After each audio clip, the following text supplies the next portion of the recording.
Yeah. All right. So I have some cases where I'll play like a Ghalta Stampede Tyrant and play a hand that's kind of stacky, and I want to know if these things happen when the creatures Okay. enter. So if No, I have when you say stacky, you just mean like a lot of triggers are happening when they go. right, and I Yeah. just want to know if certain triggers see one another. Okay. So sometimes I'll have a Verdant Sun's avatar, which reads That's the one that whenever, gains you life, right? yeah, gains you life when it enters and whenever another creature enters, depending on the toughness of the creature. Right. So I'll have something like a dinosaur egg come in, a Regisaur Alpha, and a Vaultborn Tyrant. I'll have like these four creatures enter at the same time. Hmm. What I'm wondering is, do I gain life for each creature that also entered with Verdant? Would Verdant see these creatures entering with it? Yeah. So here's the good news about that interaction. So Galta says when it enters, you may put any number of creatures from your hand directly onto the battlefield. All right. Correct. Which means that they are all entering at the exact same time. It is one instance of move these creatures from your hand to the battlefield. They all enter at the exact same time. So what that means is that when multiple permanents enter the battlefield at the exact same time, they see each other for the purpose of any triggers that they may have. So your Verdant Sun's avatar will of course trigger off of itself, but will also get separate triggers for each other creature that entered right alongside of it. And can I stack the other ETB triggers as I please in what order I desire? Yeah, so what happens is when all of those things enter, any of them that have enter the battlefield triggers. When this creature enters or when another creature enters, they have these triggers that have now seen the triggering event of either itself or another creature entering at the exact same time. You have, let's say, 5 different triggers going on the stack at the exact same time. As the controller of those triggers, you get to decide the order in which they go on the stack, which consequently decides the order in which they resolve. So, for example, if you have a Verdant Sun's avatar enter, and you have another creature that enters and says when this creature enters, target creature gets +2/+2 till end of turn, right? You can put those on the stack so that the +2/+2 bonus trigger is going to resolve first, and then Verdant Sun's avatar sees the new toughness of the other creature that just got buffed up to gain you more life than you would have normally got. That's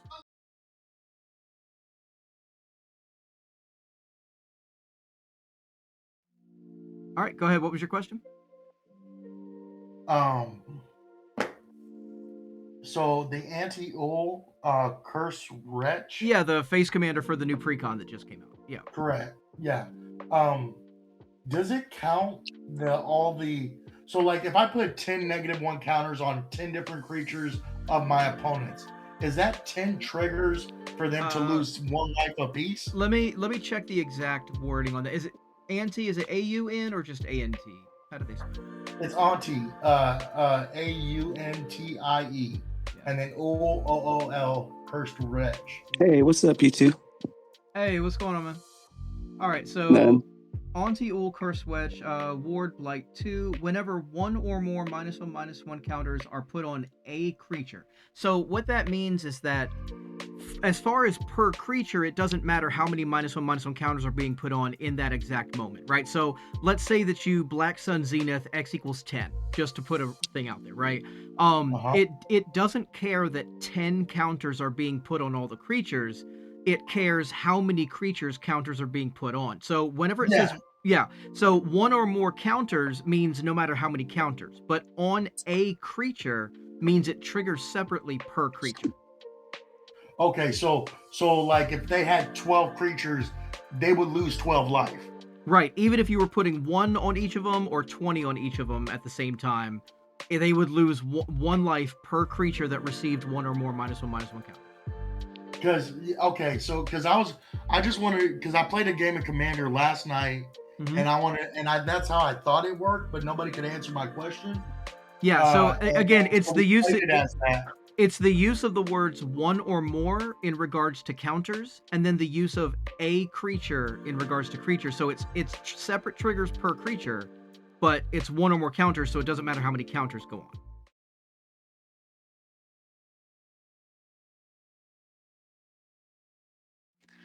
Yeah, I got a question for you. Yeah, go for it. So, are you familiar with the card Final of Revelation?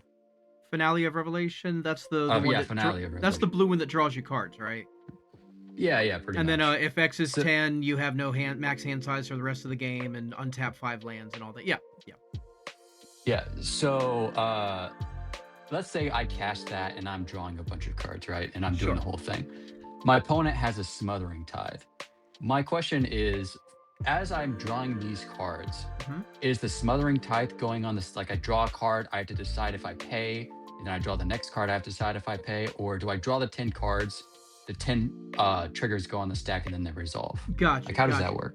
Yeah, sure. So the way that triggers work is if a triggering event happens in the middle of resolving another spell or ability, right? So in this case, Finale of Revelation, the triggering event is drawing a card, and Smothering Tithe sees each individual card that's drawn and would trigger separately for it.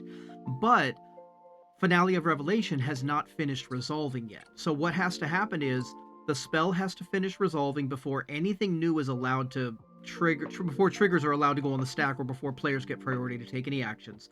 And then once that spell is resolved and left the stack, state-based actions checks, and then any triggers that are waiting to go on the stack now go on the stack all at the same time. So after you've drawn all your cards, state-based actions checks, and then for every card that you drew, a separate Smothering Tithe trigger will now go onto the stack all at the same time.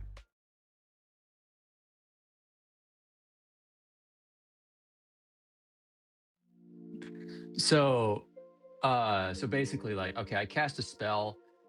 The spell has to finish resolving in its entirety before anything new can go on the stack, right? Exactly. Yeah.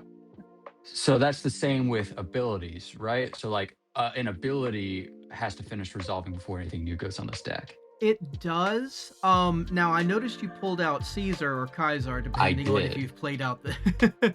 So, go ahead with your question about this, and we'll see if it's what I think it is. So I've been trying to look into this a little bit. Uh-huh. I can't find specifically in the rules. Like I'm familiar with, like, okay, everything has to resolve before anything new goes on the stack. Yep. I can't find specifically in the CR where it says that.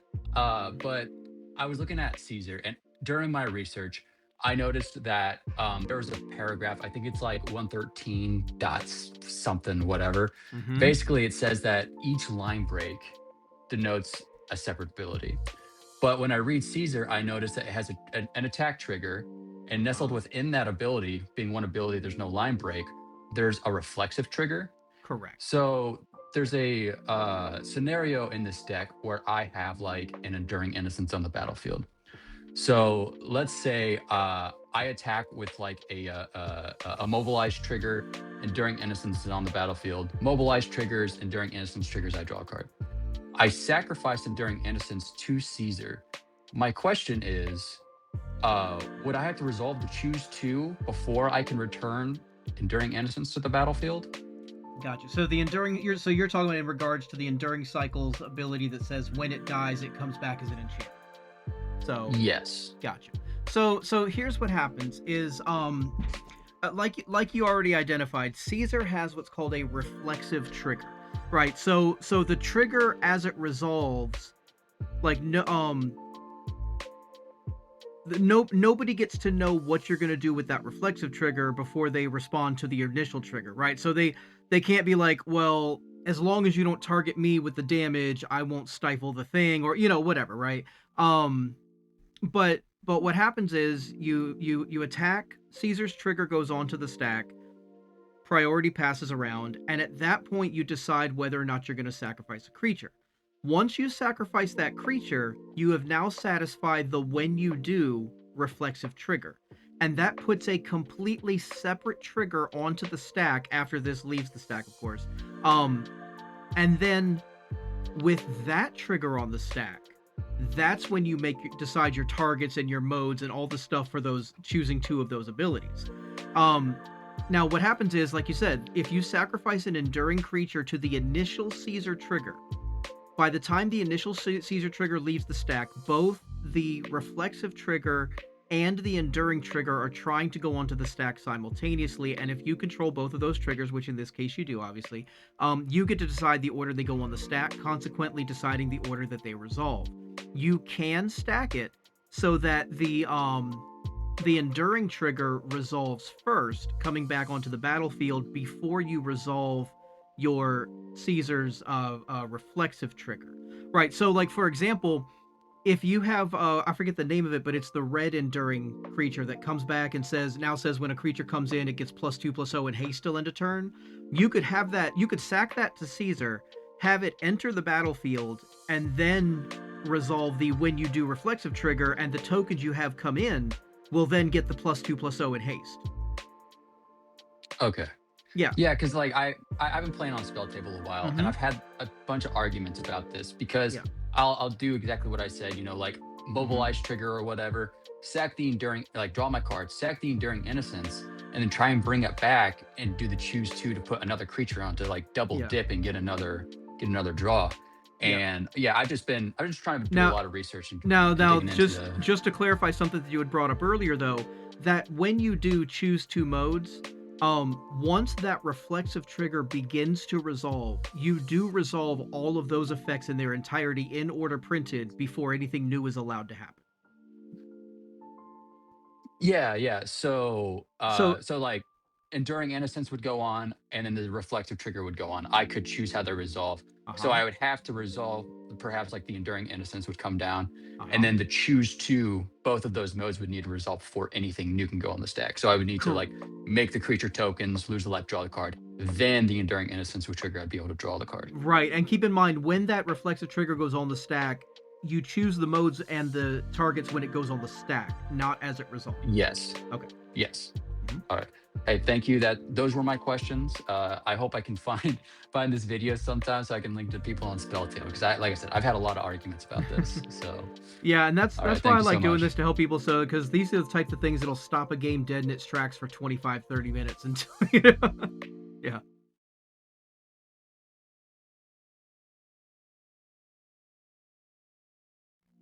Ashling's evoke. You're talking about the new 5-color elemental commander? Yeah. Okay.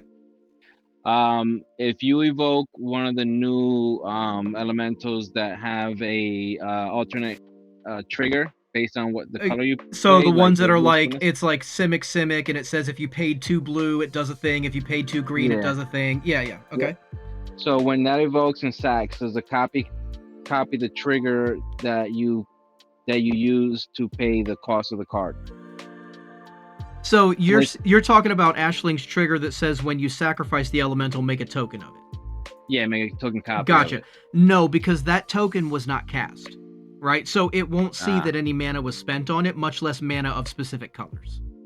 Got it. So that only happens when you have cards like that. That only happens when you're copying the cast, not copying ones that already entered. Even then, no. Like let's say you have a Reflections of Lajara that says, you name elementals, right? And it says whenever you cast an elemental, you copy it on the stack and it resolves as a token. When it enters, it has an end. Now, if it was a so when it enters, it'll see the choices that were made, right? So like if it had like an X value as you cast it, you could copy it and it would remember what X was on the stack, stuff like that. But when it enters, it looks to see if it specifically was cast with those specific colors, and it wouldn't have been, right? So anything that copies that elemental, even on the stack, much less on the battlefield, will not see that specific mana was paid for it to be cast. So you won't get those triggers as the copy enters. Okay. Yeah. All right. Sounds like I gotta take it out of that deck.